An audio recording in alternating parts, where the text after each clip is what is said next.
Hello student, we have discuss in our last video. जैसे कि last video में Rahul sir ने आप लोगों के साथ डिस्कस किया था, ठीक है। मेटल्स एंड नॉन मेटल्स वाला चैप्टर चल रहा था। इसमें आपको मेटल्स और नॉन मेटल्स के साथ रिएक्शन सॉल्व करके उसे लिख करके राहुल सर ने आपको लास्ट वीडियो में समझाई थी, ठीक है। और chemical properties of metals and non metals are the last topic, ठीक है। This is the last topic in our last video, ठीक है। आपको फर्स्ट हेडिंग डलवाई थी रिएक्शन विद एयर, ठीक है। ऑक्सीजन, रिएक्शन विद ऑक्सीजन जो एयर में रहती है, उसमें आपको metals with metals and with non metals आपको करवा दी थी विद रिएक्शन के साथ। इसके बाद हेडिंग डलवाई थी रिएक्शन विद वाटर, उसमें भी with metals and with non metals के साथ आपको रिएक्शन के साथ लिखवा दी थी। आज की इस वीडियो को आगे कंटिन्यू करेंगे, ठीक है। लास्ट टॉपिक आपको लेफ्ट किया था राहुल सर ने कोरोजन पे। कोरोजन क्या होता है, यानी कि जंग लगना क्या होता है। कोरोजन का मतलब होता है, जंग लगना नहीं बोल सकते, कोरोजन का मतलब होता है क्षय होना। क्षय का मतलब कमी होना, टूटना। तो कोरोजन मतलब होता है डिग्रेडेशन ऑफ मटेरियल, किसी भी मटेरियल का डिग्रेडेशन होना। डिग्रेडेशन का मतलब होता है अपघटन। अपघटन मतलब टूटना, उसमें कमी होना। कोई भी मटेरियल धीरे धीरे टूटता जाएगा, उसमें कमी होती जाएगी, तो वो कोरोजन के कारण होगी। तो क्या बोल सकते हैं, degradation of material with the reaction of its environment. Environment के साथ रिएक्शन के कारण किसी भी मटेरियल का डिग्रेडेशन होना कोरोजन कहलाता है। इसको कैसे प्रिवेंट किया जा सकता है, आज की वीडियो में आप लोगों को मैं पढ़ाऊंगा। तो आज वीडियो को स्टार्ट करने से पहले आप सभी बच्चों से कहना चाहूंगा, घर पे रहें, सुरक्षित रहें, stay at home, safe at home. पढ़ते रहें, साइंस को प्रैक्टिस करते रहें, लर्न करते रहें, नीट एंड क्लीन होमवर्क करें। If you have any doubt, any query, so you can easily discuss me at any time through WhatsApp, through WeChat, through Telegram, through SMS, through calling, ठीक है, through YouTube. So let's come on the topic चलते हैं। और मेरे video को ज्यादा से ज्यादा लाइक करें, सब्सक्राइब करें, कमेंट बनता है तो कमेंट जरूर कीजिए, लेकिन बेल आइकन पर जरूर क्लिक कर दीजिए। Those student are not subscribe the Rahul sir online science online English science online classes, so I requested to those students please subscribe the Rahul sir YouTube channel, ठीक है। So let's come on the topic. आज के topic पर चलते हैं, ठीक है। Reaction with water ये आपको करवा दी थी, देख लीजिए, ठीक है। और रिएक्शन विद वाटर हुई, इसमें मेटल्स और नॉन मेटल्स दोनों के बारे में आपको बता दिया था राहुल सर ने, ठीक है। जैसा कि लास्ट वीडियो में आप लोगों को बता चुके थे, ठीक है। और आगे चलते हैं आज के इस टॉपिक पर, ठीक है। आज का जो टॉपिक है वो है कोरोजन, ठीक है। चलिए जी, कोरोजन चलते हैं। कोरोजन को मैं समझा देता हूँ आप लोगों के, होता क्या है कोरोजन। तो देखिएगा भैया, कोरोजन क्या होता है कि कोरोजन को कैसे डिफाइन कर सकते हैं कि कोई भी जो मटेरियल होता है, ठीक है, उस मटेरियल का क्या होता है, सुन लीजिए ध्यान से। डिग्रेडेशन क्या होता है, डिग्रेडेशन, यदि मटेरियल का डिग्रेडेशन होगा, ठीक है, डिग्रेडेशन ऑफ मटेरियल का डिग्रेडेशन, बट किसकी वजह से, due to reaction with its environment, उसके एनवायरमेंट से रिएक्शन के कारण। डिग्रेडेशन क्या क्या रहता है, deterioration of physical properties of the material का डिटोरिएशन होने लगता है। अगर दूसरे शब्दों में कोरोजन को कहना चाहें, अगर आप दूसरे शब्दों में समझना चाहेंगे तो आपको मैं बताना चाहूंगा, कोरोजन क्या होता है, wearing away of metal due to chemical reaction, ठीक है। मतलब मेटल्स का वियरिंग अवे का मतलब है उसका क्षय होना एक तरीके से, ठीक है। और इसको कैसे प्रिवेंट कर सकते हैं, पेंटिंग के थ्रू, ऑयलिंग के थ्रू, ग्रीस करते हो ना आप, पेंट करते हो खिड़कियों पर, विंडोज पर पेंट करते हो, है ना, गैल्वेनाइजेशन करते हैं, ठीक है। हम क्या करते हैं, आयरन के ऑब्जेक्ट पर जिंक का कलर कर देते हैं, ठीक है, समझो आप। अलॉइंग के थ्रू कर सकते हैं। तो आप लिखिएगा कोरोजन, ठीक है। कोरोजन में आप लिखिएगा, इसमें मैं आपको लिखवा देता हूँ। कोरोजन में लिखिएगा कोरोजन, CO स्टार्ट कीजिएगा, ब्लैक पेन से हेडिंग डाल ली आपने, लिखिएगा कोरोजन, ठीक है। आज का वीडियो 8th क्लास के लिए है, ये वीडियो आज का 8th क्लास के लिए है, ठीक है। आपके चैप्टर 4 चल रहा है, कंप्लीट भी होने वाला है, ठीक है। Can be defined, DEFINE, can be defined, हम कैसे डिफाइन कर सकते हैं, HAS the degradation, DEGRADATION, degradation, ठीक है, किसका, ऑफ मटेरियल का, ऑफ मटेरियल, METERIAL, मटेरियल का, किसके कारण, ड्यू टू, अभी जो राहुल सर ने हिंदी में बोला था ना, उसे ही राहुल सर केवल इंग्लिश में कन्वर्ट कर रहे हैं, बहुत इजी लैंग्वेज लिखवा रहा हूं। ड्यू टू लिखा, due to a reaction with, किसके साथ, इट्स एनवायरमेंट, ठीक है, ENVIRONMENT, एनवायरमेंट के साथ किसी मटेरियल की जब रिएक्शन होने लगती है तो उसे कोरोजन बोला जाता है। डेट इज क्लियर, बहुत अच्छी बात। जैसे आयरन ऑक्साइड होता है, जो एयर में अगर नमी होती है तो क्या होता है, वो फॉर्मिंग करने लग जाता है और उसमें ब्राउन पाउडर जमा हो जाता है, जिसे क्या बोलते हैं, रस्ट बोलते हैं, ठीक है। जो क्या होता है, केमिकली हाइड्रेटेड होता है फेरिक ऑक्साइड का, this is called rusting of iron, ठीक है। ये तो रही कोरोजन की डेफिनेशन, ठीक है। और कोरोजन को आप बोल सकते हैं मटेरियल का क्या बोल सकते हैं, डिसइंटीग्रेशन भी बोल सकते हैं, इसको क्या बोल सकते हैं, disintegration of material due to chemical reaction with its surrounding. तो ये यहां तक लिख लिया। इसके बाद नोट डालिएगा आप, NOT नोट डाल दीजिएगा, ब्लैक पेन से नोट लिखिएगा NOT, इसमें लिखिएगा। अब ब्लू पेन स्टार्ट कीजिए। Iron oxides, OXIDES, iron oxides, ठीक है, किस में रहता है, in moist, MOIST, in moist air, ठीक है। मैंने यहां पर लिखवाया है iron oxide in moist air, ठीक है, क्लियर है। आयरन ऑक्साइड्स, ठीक है, ऑक्साइड्स कर लीजिए, ठीक है, इन मॉइस्ट एयर, ठीक है, फॉर्मिंग, FORMING, क्या बनाते हैं, फॉर्मिंग, ठीक है। ब्राउन, BROWN, ब्राउन, इसके ऊपर ब्राउन पाउडर आ जाता है। जंग देखी है क्या कभी आपने, प्रैक्टिकल में देखी होगी, लोहे पर जंग लगना, ठीक है, रस्टिंग ऑफ आयरन, रस्टिंग और आयरन, ठीक है, सुना ही होगा, देखा भी होगा प्रैक्टिकली, वही चीज बता रहा हूं, उसको इंग्लिश में लिखवा रहा हूं। Iron oxide in moist air forming a brown powder, POWDER, brown powder, called, CALLED, called, इसे क्या बोलते हैं, रस्ट, RUST, इसे रस्ट बोलते हैं, फुल, है ना। रस्ट के बाद आप लिखिएगा जो कि क्या होता है, हाइड्रेटेड होता है फेरिक ऑक्साइड, फुल स्टॉप मत लगाइए, आगे लिखिए बेच, कंटिन्यू कीजिए ब्लू पेन से, which is chemically, CHEMICALLY, which is chemically hydrated, HYDRATED, hydrated, ठीक है, HYDRATED, हाइड्रेटेड, ठीक है, हाइड्रेटेड। इसके बाद लिखिएगा फेरिक ऑक्साइड,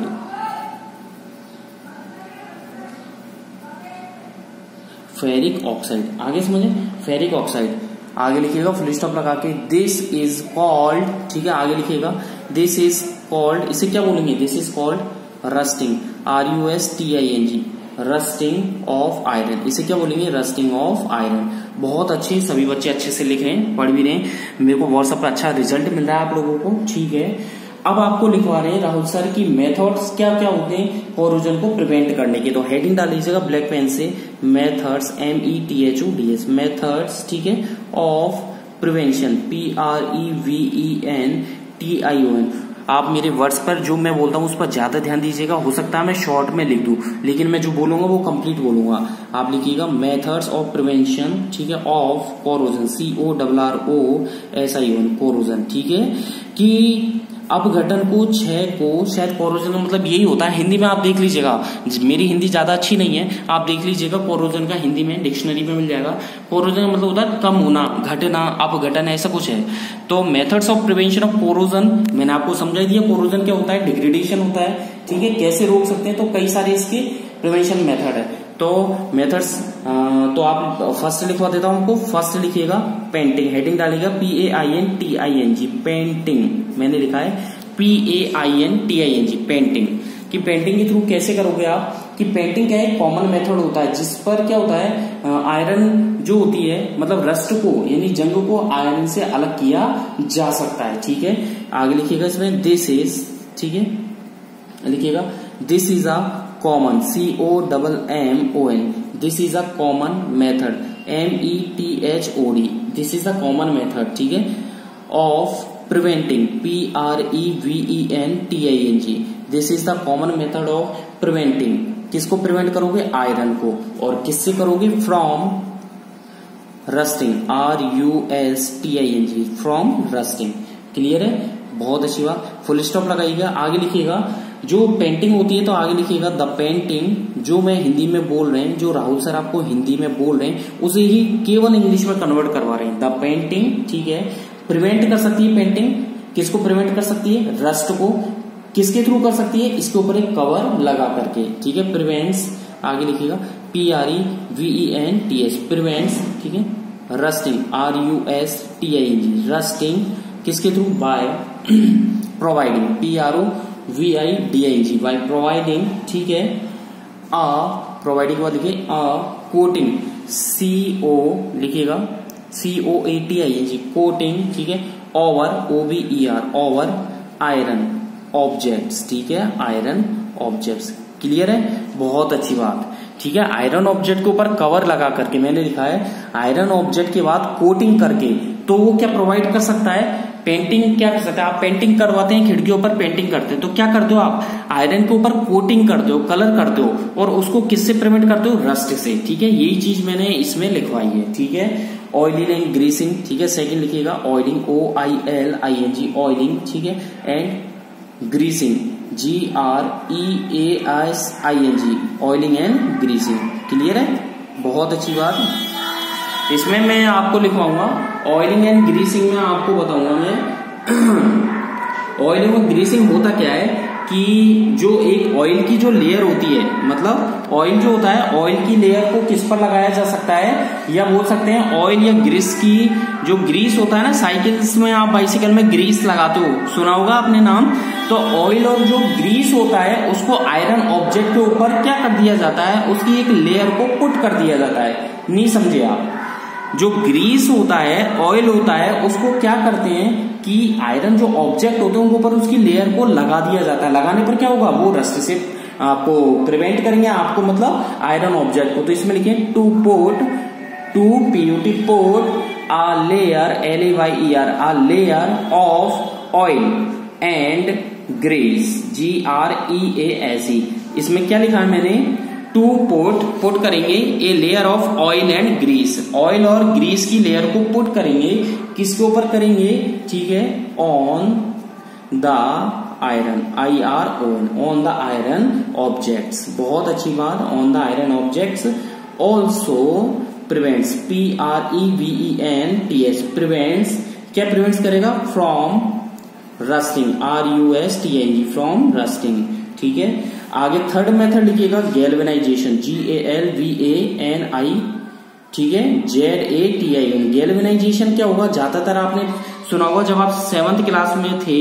ठीक है, जो 8th क्लास के बच्चे पहले जो प्रमोट किए गए वो 7th क्लास में थे, तो मैंने आपको गैल्वेनाइजेशन वहां भी आपको पढ़ाया था। ठीक है, उसमें क्या बताया था राहुल सर ने आपको, गैल्वेनाइजेशन में क्या होता है कि इस मेथड के अंदर जिंक की एक मेटल किसके ऊपर चढ़ाई जाती है, आयरन की वस्तुओं पर चढ़ाई जाती है, और इस प्रोसेस को गैल्वेनाइज किया जाता है, मतलब जिंक का लेप किया जाता है। ठीक है, तो इन दिस मेथड लिखिएगा, in this method METHOD, in this method, comma लगा दीजिएगा।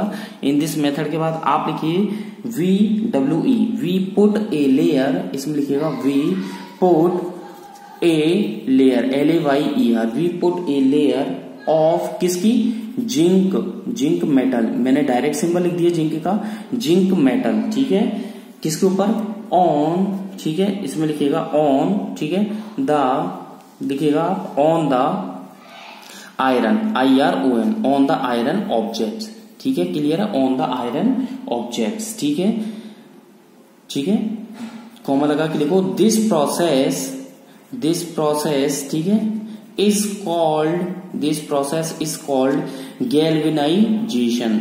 ठीक है, this process is called galvanisation. ठीक है, क्लियर है, सेट कर लीजिए इसको, गैल्वेनाइजेशन। इसमें मैंने लिखवाया, राहुल सर ने आप लोगों को इसमें लिखाया है कि सुनिएगा ध्यान से कि इस मेथड के अंदर क्या होता है, वी पुट आ लेयर, एक जिंक की लेयर चढ़ाई जाती है, किसके ऊपर चढ़ाई जाती है भैया, आयरन ऑब्जेक्ट के ऊपर। This process is called galvanisation. ठीक है, इस प्रोसेस को गैल्वेनाइजेशन कहा जाता है। ठीक है, ये कुछ आपके प्रिवेंशन थे, प्रिवेंट करने के तरीके थे, किसको, method of prevention of corrosion. ठीक है, और भी कई टॉपिक हैं, एक दो टॉपिक और आपके इस चैप्टर में रह रहे हैं जिनको मैं आगे कंटिन्यू करूंगा। ठीक है, आपके यूजेस भी है मेटल्स और नॉन मेटल्स की, इसमें मेटल्स और नॉन मेटल्स का आपको यूजेस भी पढ़ाऊंगा मैं। ठीक है, कि मेटल्स का यूज कहाँ कहाँ करते हैं आपको पता ही है, जैसे लाइट के वायर में कॉपर का यूज करते हैं, गोल्ड में। ठीक है, गोल्ड और जो सिल्वर होता है वो ऑर्नामेंट्स ज्वेलरी में काम आते हैं। या आप लोगों को जानते हैं एल्युमिनियम फॉइल का जो अपना खाना होता है उसको रैप करने के लिए गर्म बना रहे उसमें यूज करते हैं। ठीक है, आपको ये चीजें तो आपको आती है। ठीक है, अब आपके जो टॉपिक चल रहा था, आ जाइए आप टॉपिक पर। कौन सा टॉपिक, ध्यान दीजिएगा आप क्या बताना चाह रहे हैं राहुल सर। ठीक है, आपको बताना चाह रहे हैं कि आपका जो टॉपिक था, कौन सा टॉपिक था आपका जो चल रहा था। ठीक है, रिएक्शन विद एयर। ठीक है, और रिएक्शन विद वाटर, यही चल रहा था ना लास्ट। केमिकल प्रॉपर्टीज चल रही थी, आपको ध्यान है। ठीक है, do you understand chemical properties, this topic is running condition.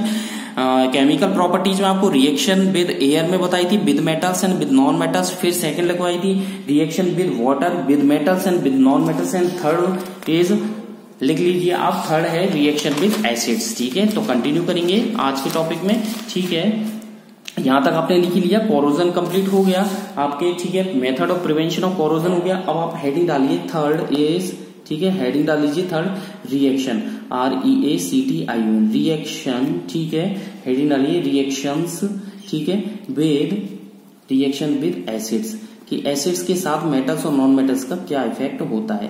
ठीक है, तो आप लिखिएगा इसमें रिएक्शन विद एसिड। पहले आप सुन लीजिए, पहले आपको समझा देता हूं कि होता क्या है। ठीक है, देख लीजिए आप ध्यान से कि जब कुछ हाईली रिएक्टिव एलिमेंट्स होते हैं या बोल सकते हैं मेटल्स होती हैं, जैसे सोडियम, मैग्नीशियम, पोटेशियम, ये क्या करती हैं, रिएक्ट कर लेती हैं, और रिएक्ट करने के बाद क्या बनाती है, सॉल्ट एंड वाटर। वो सॉल्ट एंड वाटर नहीं, आपके सॉल्ट बनाएगी और कौन सी गैस रिलीज करेगी, हाइड्रोजन।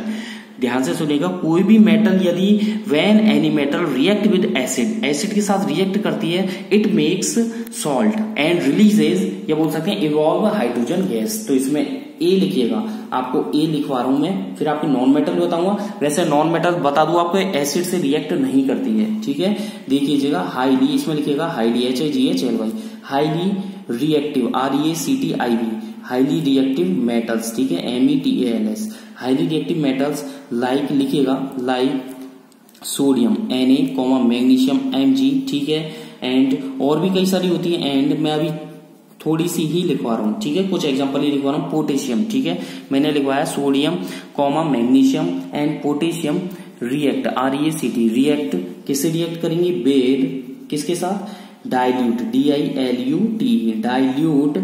ठीक है, मिनरल यानी कि पतला, डाइल्यूट मतलब पतला। ठीक है, MINERAL, mineral acid, dilute mineral acids. ठीक है, लाइक LIK, कौन कौन से, जैसे मिनरल पतले एसिड कौन से, हाइड्रोक्लोरिक HCl एसिड है। ठीक है, और कौन सा हो सकता है, H2SO4 है। ठीक है, एसिड से जनरली यही होते हैं, आगे लिखिएगा TO फॉर्म, FORM क्या बनाते हैं भैया, अभी मैंने 2 मिनट पहले बोला था, सॉल्ट। एक सेकेंड, सॉल्ट, टी लिख लीजिएगा इसको, सॉल्ट क्या बनाते हैं, सॉल्ट। एंड क्या रिलीज करते हैं, hydrogen gas. And release, RELEASES, releases कौन सी गैस, हाइड्रोजन। अंडरस्टैंड, बहुत अच्छी बात कि सभी बच्चे अच्छे से पढ़ रहे हैं। ठीक है, यहां पर मैंने लिखा है कि जो क्या बोलते हैं, कोई भी हाईली रिएक्टिव मेटल्स है, लाइक कौन कौन सी है, सोडियम है, देख लीजिएगा सोडियम है। ठीक है, आपके मैग्नीशियम है, पोटेशियम है, ये रिएक्ट करेंगी आपकी किसके साथ रिएक्ट करेंगी, डाइल्यूट एसिड्स के साथ। कौन कौन से हैं, जैसे हाइड्रोक्लोरिक एसिड है, ठीक है, सल्फ्यूरिक एसिड है, इनके साथ रिएक्ट करके क्या बनाएंगी, सॉल्ट बनाएंगी। और कौन सी गैस इवॉल्व करेंगी, हाइड्रोजन गैस। बहुत अच्छी बात। अब आपको रिएक्शन लिखवा रहे हैं राहुल सर, ध्यान से लिखना, ठीक है ना, अच्छे से लिखना। एक बच्चे ने मेरे से ये पूछा था व्हाट्सएप पे कि सर ये जो रिएक्शन आपने लिखवाई है कि ब्लैक पेन से लिखनी है ब्लू पेन से, आपकी इच्छा हो जिससे लिख दो, आप ब्लैक से लिख दो, ब्लू से, लेकिन ये ब्लू पेन से ही लिखो तो ज्यादा बेटर है। किससे लिखोगे आप रिएक्शन, ब्लू पेन से, लेकिन सिस्टमेटिक गलत नहीं होनी चाहिए। ठीक है, वीडियोस को चाहे आप बार बार देख लीजिए। इसमें लिखिएगा मैग्नीशियम, ठीक है, यहाँ पे लिख दिया मैग्नीशियम, और मैग्नीशियम कैसा, सॉलिड। ठीक है, तो मैग्नीशियम ब्रैकेट में लिख रहा हूं मैं सॉलिड, SOLID। ठीक है, मैग्नीशियम लिख दिया मैं सॉलिड। ठीक है, नाम लिखना चाहे नीचे मैग्नीशियम लिख दीजिए प्लस। ठीक है, प्लस लगा के किससे रिएक्ट करेगा, HCl, हाइड्रोक्लोरिक एसिड से, यानी कि ये मेटल है, ये एसिड हो गया। एसिड कैसे लिया, एक्वस, ब्रैकेट में लिख दिया मैंने AQ, और एसिड का नाम जरूर लिख दिया, कौन सा, हाइड्रोक्लोरिक, CHLORIC, हाइड्रोक्लोरिक एसिड। नाम लिखना जरूरी है। आपको पता नहीं है सामने वाले टीचर को आता है या नहीं आता, हो सकता है मे बी। ठीक है, तो आपको तो आता है ना, तो आप तो लिख दीजिए। क्या बनेगा भैया, ठीक है, क्या बनेगा आप याद कर लेना, इसको बनेगा MgCl2। क्या बनेगा, MgCl2 प्लस कौन सी गैस बन गया ना, सॉल्ट। सॉल्ट कौन सा बन गया, यहाँ देखिए सॉल्ट बन गया MgCl2, और रिलीजेस हाइड्रोजन गैस H2, ये लिख दीजिए ब्रैकेट में गैस। ठीक है, इसके नीचे नाम लिखिए magnesium, MAGNESIO, magnesium chloride, CHLORIDE। क्या नाम है इसका, मैग्नीशियम क्लोराइड। ये हाइड्रोजन गैस है, मैग्नीशियम सॉलिड हो गया, एक्वस हो गया। बहुत अच्छी बात। और भी आपको रिएक्शन लिखवाऊंगा भैया, 2 या 3 रिएक्शन आपको लर्न करनी है, ध्यान रखना। ठीक है, इसको सीरियसली लेना। ठीक है, इसको सीरियसली लेना। आगे देखिएगा, आप लिखते जाइए, मैं बोल रहा हूं जिंक प्लस Zn प्लस, ठीक है, लिखिएगा, मैं लिखवा रहा हूं आपको, लिखिएगा Zn, जिंक। ठीक है, ये भी कैसा लिया, सॉलिड। ठीक है, जिंक Zn प्लस दूसरा एसिड ले लो, जरूरी है HCl ले लो, H2SO4 ले लो, इसका नाम है सल्फ्यूरिक, SULPHURIC, सल्फ्यूरिक एसिड। ठीक है, ले लिया सल्फ्यूरिक एसिड। हाँ भैया, ये एसिड कैसे लिया है आपने? एक्वस लिया है। इसको रिएक्ट करवाओ, क्या बनेगा? एरो का साइन लगा दो, ZnSO4। क्या बनेगा? ZnSO4। और ध्यान से वीडियोस में देख लेना, जिस तरीके से मैंने लिखा है ना, ऐसा नहीं हो कहीं सल्फर का S स्मॉल है, जिंक का Z स्मॉल है, N कैपिटल में, उल्टा सीधा मत लिख देना। मैं homework, I will not be chat your homework. ठीक है, ZnSO4, let's come on the reaction, ZnSO4 plus H2। ठीक है, H2 के ब्रैकेट में लिख दो हाइड्रोजन गैस, इसका नाम है zinc sulphate, ZINC sulphate, SULPHATE sulphate. ठीक है, एक और लिख लीजिए, लिखना चाहे तो एल्युमिनियम। ठीक है, हाँ, लास्ट रिएक्शन पे आ जाइए। लास्ट रिएक्शन को बैलेंस और कर दीजिए। 1 मैग्नीशियम है, एरो की साइन के इधर देखो कितना मैग्नीशियम है, टोटल 1, और इधर कितना है देखो 1, दिख रहा होगा 1। हाइड्रोजन 1 है, इधर 2 है, तो 2 करने के लिए इधर 2 लगा दो। क्लोरीन 2 है, इधर भी 2 है। ठीक है, आ जाइए इधर, ये आपके बैलेंस्ड है, इसमें कोई भी छेड़खानी करने की जरूरत नहीं है। एल्युमिनियम वाले में मान लीजिए एल्युमिनियम, मैंने ले लिया एल्युमिनियम मेटल, रिएक्शन करवा दी हाइड्रोक्लोरिक एसिड से। हाँ भैया, क्या बनेगा? क्या बनेगा? बनेगा आपका AlCl3। क्या बनेगा? AlCl3 plus hydrogen gas. ठीक है, ब्रैकेट में लिख दीजिए गैस। ठीक है, इसका नाम है एल्यूमिनियम। ठीक है, एल्यूमिनियम क्लोराइड, CHLORID, इसका नाम है एल्युमिनियम क्लोराइड। हाइड्रोक्लोरिक एसिड आपको नाम पता ही है, एल्युमिनियम इसका नाम पता है, बहुत अच्छी बात है। फिर भी एक बार लिख दीजिएगा, ठीक है, डाउट नहीं रहेगा, लिख दीजिएगा। ठीक है, इसमें कोई रिपीट करने की आवश्यकता नहीं है, लिख दीजिएगा। ठीक है, so let's come on the reaction. बात करते हैं रिएक्शन की। हाँ जी, बैलेंस करते हैं। एरो का साइन देखिए, एरो की साइन के लेफ्ट हैंड साइड पे लिखे रहते हैं रिएक्टेंट और राइट साइड पे लिखे रहते हैं प्रोडक्ट। ध्यान रखना व्हाट आई एम सेइंग, क्या मैं बोल रहा हूं, मैं क्या बोल रहा हूं कि जो एरो का साइन दिख रहा है, उस एरो के साइन के जो लेफ्ट हैंड की तरफ है, आपका लेफ्ट हैंड है, लेफ्ट हैंड की तरफ हमेशा रिएक्टेंट लिखे होते हैं जो आपस में रिएक्ट करते हैं, और रिएक्ट करने के बाद क्या बनाते हैं? प्रोडक्ट, जो कि एरो के साइन के राइट हैंड की साइड, यानी कि आपके राइट हैंड की तरफ है। अब देखो टोटल ऐड करो, इधर एल्युमिनियम इसमें है, ठीक है, इधर नहीं है, तो कितना एल्युमिनियम है? 1। इधर देखो कितना है टोटल? 1, इधर नहीं है। हाइड्रोजन 1 है, इधर हाइड्रोजन 2 है। अब 2 को 1 करोगे, अगर मान लीजिए मैं 2 को इधर 2 करने के लिए, सपोज कीजिए मैं 2 लगा दिया, देख लीजिए आप, मैंने 2 लगा दिया इधर। ठीक है, लगा दिया ना, तो 2 लगाने पर देखो क्लोरीन कितना हो जाएगा? हाइड्रोजन तो बैलेंस हो गया 2, क्लोरीन 2 हो गया, लेकिन इधर 3 है, तो 3 और 2 को ऐसा क्या नंबर लोगे कि 3 और 2 बैलेंस हो जाए? मैथ तो आती है आपको। 2 और 3 को बैलेंस करने के लिए हम क्या लगाते हैं? 6। ठीक है, 2 3 जा 6 और 3 2 जा 6। आगे समझ में? 6H हो गए, 6H हो गए, तो आपको 6H करने के लिए 2 तो ऑलरेडी है, 2 को कितने नंबर से मल्टीप्लाई करोगे कि 6 हो जाएंगे?